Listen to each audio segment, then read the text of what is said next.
क्या होगा अगर बंदरों का एक बहुत ही बड़ा ग्रुप हम इंसानों पर अटैक कर दे और अपना हक मांगने लगे कि मुझे भी इस प्लेनेट पर रहने का हक है, मुझे भी इस प्लेनेट पर रहने का जगह दो, मुझे भी आम लोगों की तरह रहना है। कहानी शुरू होती है जब शहर के बगल में एक बहुत ही बड़ा जंगल होता है जहाँ पे बहुत सारे बंदर रह रहे होते हैं, लेकिन शहर से बहुत सारे इंसान आते हैं, उनको पकड़ पकड़ के एक ऐसा एक्सपेरिमेंट सेंटर ले जाते हैं जहाँ पे बंदरों के ऊपर एक्सपेरिमेंट किया जाता है। वहीं पर विल नाम का एक डॉक्टर होता है, वही सभी बंदरों के ऊपर एक्सपेरिमेंट करता है जो एल्फ 112 मेडिसिन का इन्वेंशन किया होता है और वो मेडिसिन एक बंदर को दे देता है, जिसको देने के बाद से उस डॉक्टर को पता चलता है इस बंदर का आईक्यू लेवल बहुत ज्यादा तेज हो गया है। एक बहुत ही हार्ड पजल, जिस पजल को कोई नॉर्मल बंदर सॉल्व नहीं कर पाता है, उस पजल को ये बंदर बहुत ही इजीली सॉल्व कर दे रहा है जब से मैंने इस बंदर को दवा दिया है। फिर क्या डॉक्टर तुरंत अपने बॉस के पास जाता है और बॉस को बता देता है कि बॉस आप इसी मेडिसिन के ऊपर अपना पैसा इन्वेस्ट करो। फिर क्या इसका बॉस भी रेडी हो जाता है और वो बहुत सारे इन्वेस्टर को बुलाता है जो इस दवा के ऊपर पैसे इन्वेस्ट कर सके।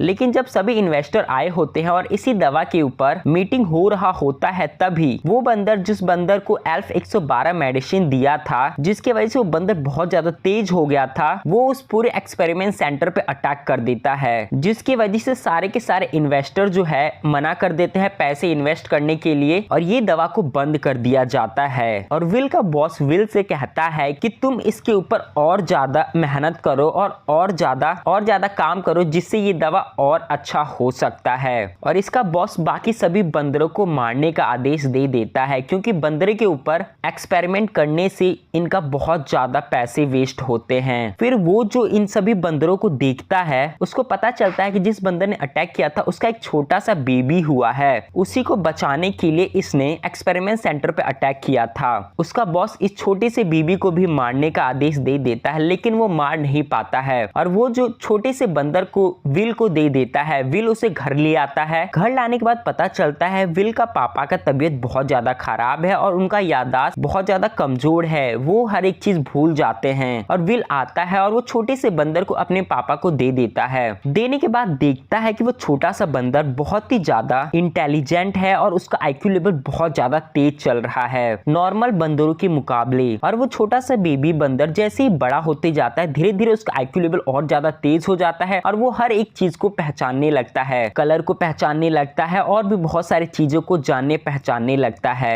फिर वो विल को समझ में आता है कि ये दवा का ही असर है जिसकी वजह से ये बंदर का आईक्यू लेवल इतना ज्यादा तेज हो गया है। फिर क्या विल अपने फादर को भी वो दवा दे देता है जिसकी वजह से उसकी फादर की भी तबीयत सही हो जाती है। ऐसे करते करते 5 साल बीत जाता है और 5 साल के बाद से वो बंदर बड़ा हो जाता है और वो धीरे धीरे हर एक चीज समझने लगता है। विल अपने बंदर को घुमाने के लिए बाहर भी ले जाता है, लेकिन एक टाइम पे विल घर पे नहीं होता है तो उसकी फादर तबीयत खराब हो गई होती है और अपने पड़ोस की गाड़ी को चलाने लगता है, जिसकी वजह से एक्सीडेंट हो जाता है और उसका पड़ोसी जो है विल के फादर को बहुत तेज तेज डांटने लगता है और धक्का दे देता है, जिसके वजह से वो बंदर जो है अपने पड़ोसी पर अटैक कर देता है। अटैक करने के बाद से उसका पड़ोसी एनिमल पकड़ने वाले को बुला लेता है और एनिमल पकड़ने वाला जैसे ही आता है वो उस बंदर को पकड़ के लेके चला जाता है एनिमल सेंटर में और ले जाने के बाद से उसे बंद कर देता है पूरे 6 महीने के लिए। विल आता है, बहुत सारे कोशिश करता है, लेकिन वो बंदर को नहीं छोड़ते हैं। वो ऐसे एनिमल सेंटर में होता है जहाँ पे बहुत सारे बंदर होते हैं। फर्स्ट डे वो बंदर पे बहुत सारे बंदर अटैक करते हैं, उन्हें बहुत ज्यादा टारगेट करते हैं उस बंदर को और बहुत ज्यादा परेशान करते हैं। धीरे धीरे वो बंदर जो है वो सभी बंदरों के साथ रहना सीख जाता है, लेकिन उस बंदर को जो है यहाँ से बाहर निकलना होता है और वो धीरे धीरे देखते देखते समझ जाता है। वो सभी बंदर का एक बहुत ही बड़ा ग्रुप बना लेता है। बनाने के बाद से वो सभी के सभी वहां से भागने का प्लानिंग कर लेते हैं। सबसे पहले वो बंदर जो है अकेला उस केस से भागता है। भागने के बाद से विल के घर जाता है। विल के घर जाने के बाद से वो दवा एल्फ 112 चुरा कर लाता है। लाने के बाद से वो पूरे के पूरे केस में सभी बंदरों को दे देता है, जिसकी वजह से सभी बंदरों को आईक्यू लेवल बहुत ज्यादा तेज हो जाता है और सभी सही गलत का समझ आ जाता है सभी के अंदर, जिसके बाद से सभी बंदर एक ही साथ उस केस से भाग जाते हैं। भागने के बाद से और भी बहुत सारे बंदर को वो लोग जोड़ लेते हैं। जोड़ने के बाद से इनका पूरा एक बहुत ही बड़ा ग्रुप बन जाता है। ग्रुप बनने के बाद से ये सभी के सभी बंदर मिलके पूरे शहर पे अटैक कर देते हैं और सभी लोगों से बदला लेते हैं, जिसके बाद से उसी समय विल जाता है उस बंदर को बचाने के लिए, रोकने के लिए कि तुम ये सब बंद कर दो। लेकिन जैसे इसलिए विल उस बंदर को देखता है। देखने के बाद से वो कुछ नहीं बोल पाता है, वहां से चला आता है और आने के बाद से ये सभी के सभी बंदर अपना काम करके वहां से चले जाते हैं, शहर के बगल वाले जंगल में चले जाते हैं। और एक ऐसा चीज जिस चीज को देखने के बाद से विल भी बहुत ज्यादा शॉक रह जाता है। वो बंदर जिस बंदर को विल ने अपने घर पे पाला था, अपने बेटे की तरह पाला था, वो अब बोलना भी सीख गया है, जिसके बाद से विल बहुत ज्यादा हैरान हो गया था और वो समझ गया था ये एल्फ 112 मेडिसिन की वजह से ही हुआ है। फिर क्या सभी के सभी बंदर जो है शहर के बगल वाले जंगल में चले जाते हैं और यहीं पे ये अमेजिंग मूवी खत्म हो जाती है। और मिलते हैं इस मूवी के नेक्स्ट पार्ट में।